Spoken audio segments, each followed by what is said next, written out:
Welcome back, YouTube fam. Today we're going to be talking about the pose plank pose, Phalakasana.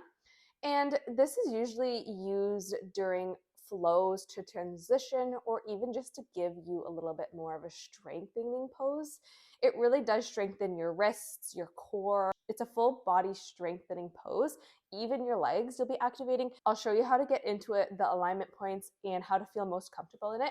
So first, usually you can start in a tabletop position like so. Your shoulders are stacked right on top of your wrists. Untucking your toes, step back into your plank.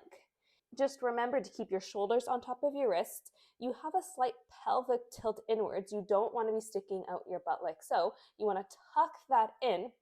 You're active in your legs, squeezing your kneecaps, and slightly rock forward to ensure that your shoulders are over your wrists. This is plank pose. You'll be constantly pushing into the mat away. Core is engaged, shoulders stacked over your wrists. I'm going to be saying that a lot. And gaze is looking slightly down, but forward, maybe at the top of your mat. Instructors will sometimes cue you to go into a side plank here, or up and back into a downward facing dog. Another tip, if you think your hips are popping up, think pubic bone to chin, so that slight tuck underneath.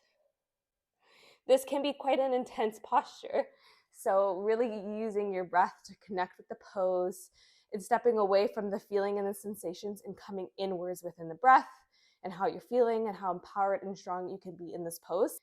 This can be quite an intense pose, so really just showing up for yourself. And even if you need to take that alternative, you can go on your knees like so. This is another way you can take plank without being on your feet. You are still shifting forward, your shoulders are on top of your wrists, gaze is forward, and you can also transition into your chaturanga and then into your cobra here. It's really up to you and wherever you are in your practice and whatever suits you best. Thank you guys for watching, and I'll see you in my next video.